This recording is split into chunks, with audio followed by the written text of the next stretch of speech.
Hello, everyone, and welcome back to the Beatles Forever. In our last episode, we saw George give a nod to the Apple Scruffs. They were the girl fans that hung around the Beatles at all times. Mal was happy when the song that he helped produce became a hit for Badfinger, and he and his family grew closer when Mal decided to spend more time with them. So let's see what's going on today. As we mentioned, Mal was spending more time at home, and this gave him a chance to indulge them. The children were able to get to know their father, who had been absent more than he'd been there during the Beatle years. The Evanses, as usual, celebrated Guy Fawkes night with Ringo's family. Gary took the lead in setting the fireworks off while Mal ate sausages. During this time, Mal and Julie discovered that one of the neighbors behind the garden built model trains as a hobby. Mal wrote, "I climbed over the fence with Julie to see them. This was a bit difficult with a gun belt and a Winchester rifle, mind you." And that December, Gary spoiled his father. He learned how to make coffee and served it to him on a tray. Mal wrote, "He's fantastic, and I love him." And then there was Julie, who dances and sings in my heart. Mal, he got a gift from Phil Spector that Christmas. He gave Mal a personal check, writing, "Please have a drink on me, and know how very much I appreciated your kind and generous help this past year." In the beginning of 1971, Mal and Lily hosted a trip to the London Zoo for Gary and Julie. Their guests included the Aspinalls along with Ringo and his sons Zach and Jason. During this time, Mal was starting to get mad about how well Badfinger's single was doing. He wrote in his diary, "I feel hung up about not producing Badfinger at the moment, having put so much time and effort and belief into them." He still didn't understand how the band could have been taken from him just as they were beginning to find genuine success. To try and console himself, he also wrote, "All things must pass." But Mal had been fooling himself. His self-pity and anger hadn't passed. On the morning of January 13th, 1971, he watched the Top of the Pops on television in his Sunbury living room. There they were, Badfinger performing No Matter What, the song he had produced and for which he had fought tooth and nail to see released on the label that at a certain level he had helped found. At some point that morning, he had resolved to drive to Golders Green and perhaps confront the boys from Badfinger about his place or his significant absence in their ecosystem. Eventually he thought the better of his half-baked plan, and stopped instead at the BBC on the Great Portland Street, where he indulged in some heavy drinking with a side of fish and chips. It was in this sorry state that Lil managed to get word to him he needed to rush back to Sunbury. She told Mal that Gary had shot someone. Mal, he loved the Old West, and he had purchased several BB guns, including a rifle and a pair of pistols. Father and son would often practice firing air-powered guns in the family's backyard in Sunbury by setting up paper targets at the far end of the garden, which ran the length of their house and dead ended into a 10-foot-high fence. On that January afternoon in 1971, Gary had set up a target for some shooting practice of his own. Years later, he would vividly recall how dangerously close he had come to killing Keith, the older brother of his best friend Barry. When Keith popped his head over the fence, Gary recalled, "I was startled. Mal's son had been caught up in the act of taking a shot, and he yelled at Keith to get down or you might get hit. Keith had curtly replied no, which seemed even more confusing to Gary. God knows what went through my mind," said Gary, "but much to my everlasting chagrin, I discharged the BB rifle, and the projectile hit Keith just above the bridge of his nose." In an instant, Keith collapsed back into his own yard, and all hell broke loose in the Evanses' household. Lily felt in an understandable panic. Had Gary just murdered a kid from the neighborhood? And the chaos made Julie cry. Within a matter of minutes, Lil was certain that Keith would survive, that it was only a flesh wound. Better summon Mal, though. Firearms were his department. Gary didn't need his father to rush home drunk and stinking of fish and chips to interpret what had transpired in the back garden. "Aye, and most importantly, Keith really got away with one there," said Gary. "His friend could have easily lost an eye or worse, or suffered an intracranial injury and died." Although Mal recalled sending his son early to bed as punishment, Gary remembered things differently. My dad let me know in no uncertain terms how naughty I had been, and I was grounded for quite a while. But Gary's brush with the awful potential of gun violence didn't end there. In 1981, Gary was a combat engineer in the Territorial Army. He said, "I am standing on the range waiting to fire my 9mm submachine gun when the guy standing next to me inadvertently fires off a round that narrowly missed my right ear. The NCO of charge of the range ordered everyone to make their weapons safe, and then he told the guy to my right what he thought of him in a very robust way. Later, the fellow who had mistakenly discharged the round apologized to Gary, who replied that these things happen. But Gary knew better. If he hit me with a 9mm round, I would have been shot dead." No, these things didn't just happen, and Mal knew that as well as anyone.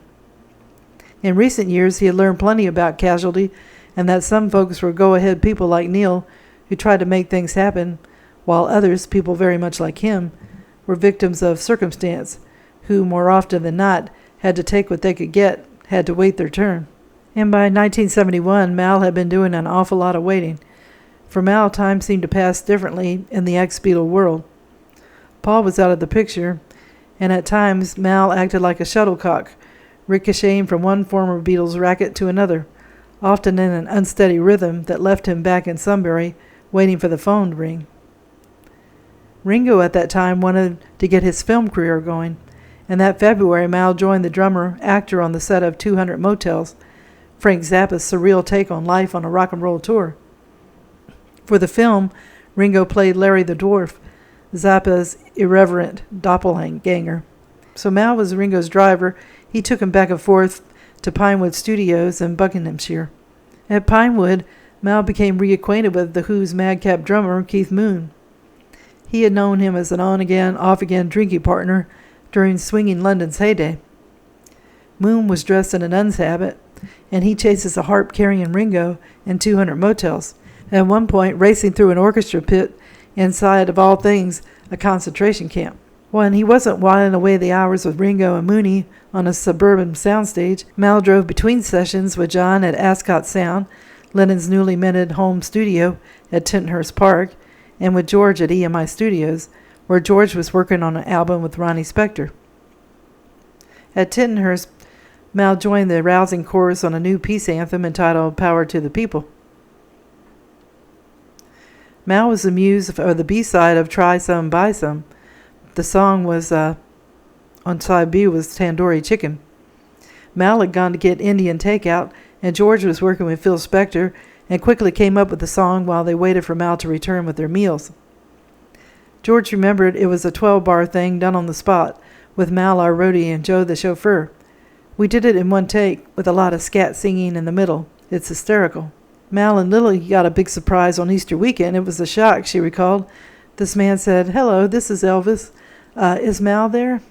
Mal was surprised when Lil called him out of the shower to answer a phone call. He rushed downstairs, dripping wet and clad in nothing but a towel. On the line was the king himself, calling to wish Mal and his family a happy Easter. Afterward, Mal was so overwhelmed by the experience that he smoked a cigar to calm his nerves.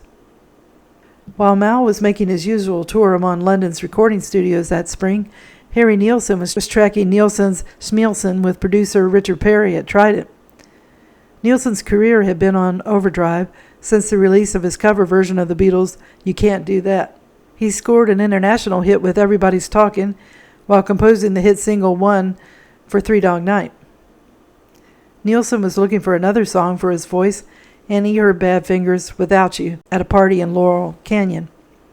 Assuming it was a Beatles song that had somehow escaped his notice, he found out it was a Pete Ham, Tom Evans composition, and he wanted to record the song.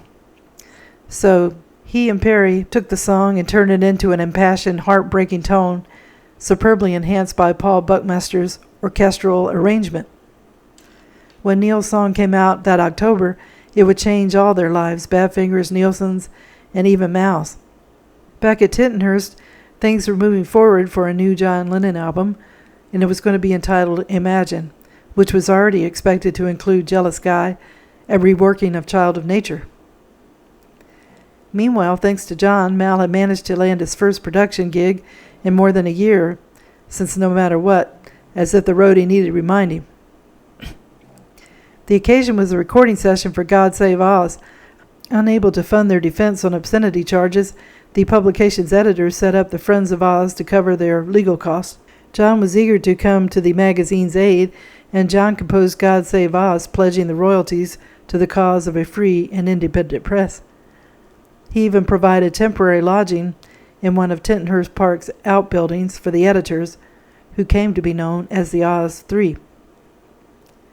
That May, work continued on John's Imagine, and Mal was called back to EMI Studios, where George had brought Badfinger into the studio to produce the band's next album. For Mal, it would be a short stint in the presence of his former Welsh mates, as he was scheduled to fly out with Ringo to Rome, where the drummer was set to star in Blind Man, Ferdinando Aldi's spaghetti western du jour. Mal knew he would only be available for a handful of sessions, and determined that George had the benefit of an equipment manager. So Mal rehired Kevin Harrington, who had recently wrapped up his gig as a roadie for the short-lived Derek and the Dominoes. Clapton's latest band had burned out almost as quickly as they had emerged, touring behind their LP Layla and other assorted love songs, and collapsing into alcohol and heroin-fueled disarray. Mal was relieved to be going to Italy with Ringo. It was his escape. How many sessions could he withstand as Badfinger's manservant, as a mere hanger-on? George arrived at the sessions brimming with inspiration.